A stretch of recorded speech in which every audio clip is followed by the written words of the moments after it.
A very good morning, good evening, and good afternoon, ladies, gentlemen, boys, girls. Welcome to another episode on the Life Signatures Radio. It's been 3 days when we started a new series. We're talking about we're talking about the importance of the Spirit in our crafts, the importance of injecting the Spirit in our crafts. And this is something that is close to my heart, and we're going to run with it for a couple of days. This is the Life Signatures podcast. It's a daily show focused on the subjects of purpose, productivity, and resilience every working day. That's what we're going to be talking about, and any other thing in between. So if you're joining us for the very first time, you're welcome aboard. It's a teaching. It's an inspirational, it's a motivational podcast. It's a virtual incubator for purpose, productivity, and resilience. So to get the gist of where we've come from in the past, in this new series, just go back 2 or so episodes and start from there. Then come back here and we continue building on what it is that we're doing, because this is a building up on each other. Message is building on the previous and the previous and the previous and so on, so that it can be able to make sense. Today, let us go deeper. Stay tuned.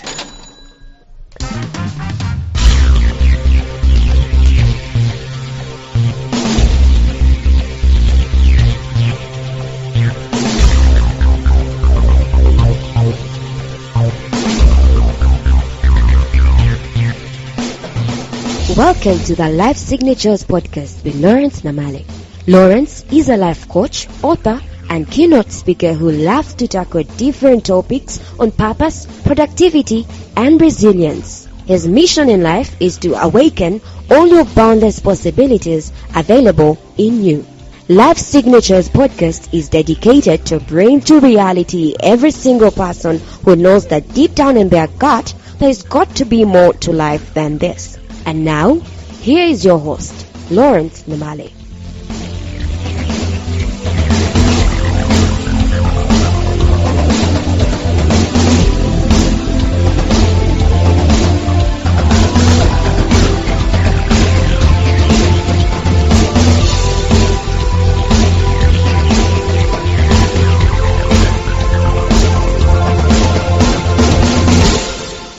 I can almost guarantee you that if you look back in your life and you look at a place or a moment, a special moment that blew your mind off, is because someone somewhere orchestrated that particular moment to serve you in such a way, and the reason as to why they did that could have been that they had injected Spirit, or they were infusing Spirit into their craft.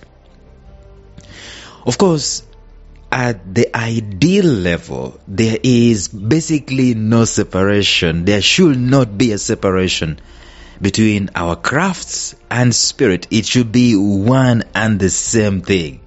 Like, it shouldn't even need quality assurance when you're dealing with stuff. I mean, if Spirit is involved, then we know that there is going to be excellence.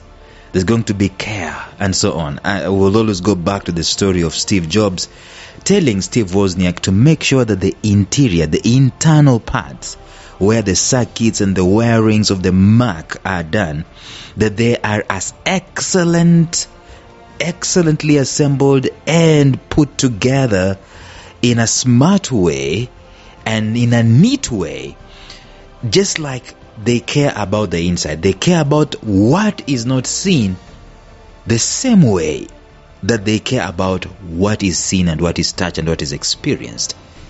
That is Spirit.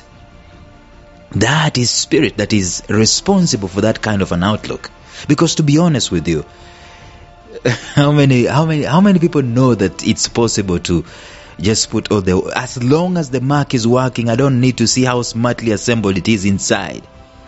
As in, I'm never even gonna open there, am I? But the Spirit behind Apple doesn't do that. It goes ahead and makes sure that everything is perfectly in sync.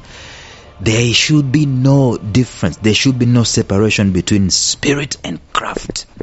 It should be one and the same thing. If I go and sit and watch a movie, I shouldn't regret I should be inspired and motivated. I should be blown away by the excellence that has been put into that particular movie. Hopefully, if someone is coming to experience this podcast, they should feel that spirit and care and research has been put inside of this. There should not be a separation between craft and spirit in anything we do. Most certainly, there should not be a separation between leadership and spirit. But, I'm not going to go into the angle of leadership because it's a whole series altogether. So someone might be asking, what are you talking about, this spirit business? What are you talking about? We answered that question yesterday, saying that if you wanted to know what is behind what you're doing, you only have got to ask the question, why do you do what you do? Are you doing it for payday and sundown? Or are you doing it for transformation, for impact, for change, for solutions, for value creation? See, those are the two schools of thought. You've arrived as an organization when most of the people who work together with you, they are doing things and they have infused that spirit inside of what they are doing. You have a problem when you visit an organization, or when someone visits your organization and they ask around, and the answers they get from your lieutenants, the answer they get from your foot soldiers is an answer related to a task that they're doing at hand when you ask about why they're doing what they're doing. And the answer is not connected to the spirit of the organization. So, we should know what the spirit is by asking that particular question. Now, matters related to the spirit in your craft, they are what I call end to end. Let's talk about that today. Have you ever been in an organization where the vision is known?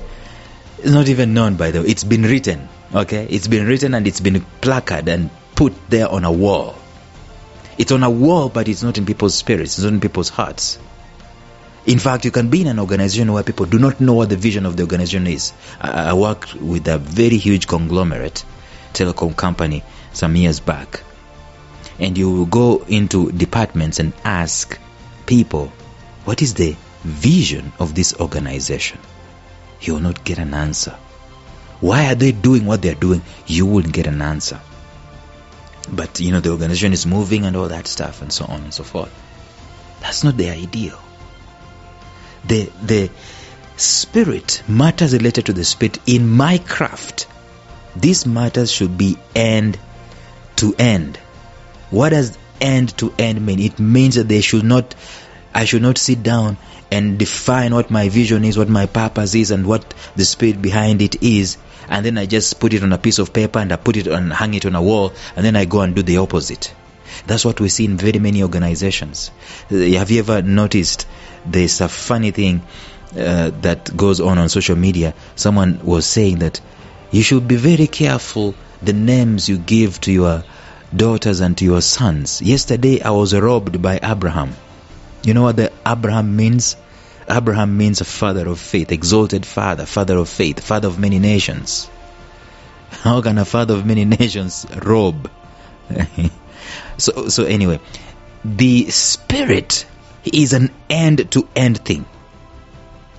In other words, you cannot have a place where the spirit in my craft is not needed. It is end-to-end, it is complete, it's infused. There should never be a separation. You need the spirit when you're starting out, when you're recruiting. You need to communicate that spirit to the people whom you're going to work with. In fact, by the way, you don't even need to communicate that spirit. You know what you need to do? You need to scan. One of the biggest mistakes we make, and I know it probably it's because of time and all that, but one of the biggest mistakes we make is we just open the doors to anyone and everyone, and we think we're going to sift through them by giving them interviews. They are never enough.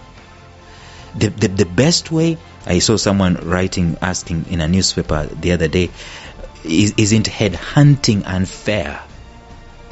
Why couldn't they just advertise for that particular job? Because I thought I fit the bill. I have the qualifications for that particular job. Let me tell you, qualifications is one wing. Spirit is another. You can have someone who is seriously highly qualified, but the spirit is against what you guys are doing. So in recruitment, by the way, like I was saying, you should not even just look at communicating the message of the spirit of your organization at recruitment. You should actually silently headhunt. If it's possible, look around how people carry themselves, because people exude the spirit behind them. They have the skills and they have the spirit and they exude. And you carefully handpick, and then you carefully train and impart whatever it is that you want to impart in them as far as the spirit is concerned to your organization. Spirit of your organization is concerned. When you're recruiting, you need to communicate that spirit to the people whom you're going to work with. And when you're interacting with clients and customers, and they need to feel, they need to sense there's something extra here. She didn't just give me food, but she cared about how I'm doing. She looked at my face, I looked sad, and she wanted to find out. There's that spirit. It actually goes beyond the written code. It goes beyond the expected. It is humane. We talked about this in a previous episode when we're doing another series. So when you're interacting with clients and customers, they need to feel the spirit, because you are exuding it, you are living it, you are embodying it. It's oozing out. The spirit is supposed to ooze out. That's what we see with Apple. No wonder they're a $1 trillion company. It just comes out of them. It's by nature. It's part and parcel of them. The worst thing you can do is to lecture your customers about the spirit of your organization and say, oh, we are full of integrity. They don't need that. They don't need to be told by word of mouth. They need to feel it. They need to sense it. They need to see it without you communicating. There's this saying people normally say, your word speaks so loud I cannot hear what you're saying. Let them feel the spirit by you doing what you said you do. By you just caring. Let them just feel it, right? Let them just sense that there's something different. How many restaurants do we have in one location? Several restaurants, but each of them is different. What is the difference? There is injecting craft in the spirit. The level of the operation of spirit in their craft is what makes the difference. So spirit is end to end. It better be felt. It better be seen. It better be exuded. It better be embodied than prophesied or professed or spoken over. Oh, we are an organization that is full of integrity. We are an open policy or leadership. No, you don't need to tell us your open door policy. Just open the door and let people walk in. You don't need to tell people we're an open door policy. Your words should be to yourself, not to the people who are experiencing you. The people who are experiencing you should feel your attitude, should feel your action, should feel and sense your spirit. Why? Because you've taken time to embody it. Now, it is possible to serve in a restaurant without having an aspect of the spirit. Sometimes people don't even care. I just want a meal in my stomach. Stop asking me very many questions of how I'm feeling. There's that. And someone who is attuned to the spirit, they'll also sense, I don't need to do that.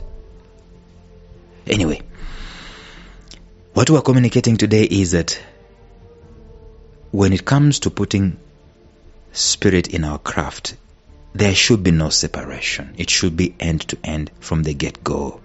The previous episodes we talked about starting with it. but we're talking about it being end to end. Now, the thing with this is that we've got to be intentional about it. Otherwise, we will drop the ball. Tomorrow, we're going to go deeper. Until then, bye.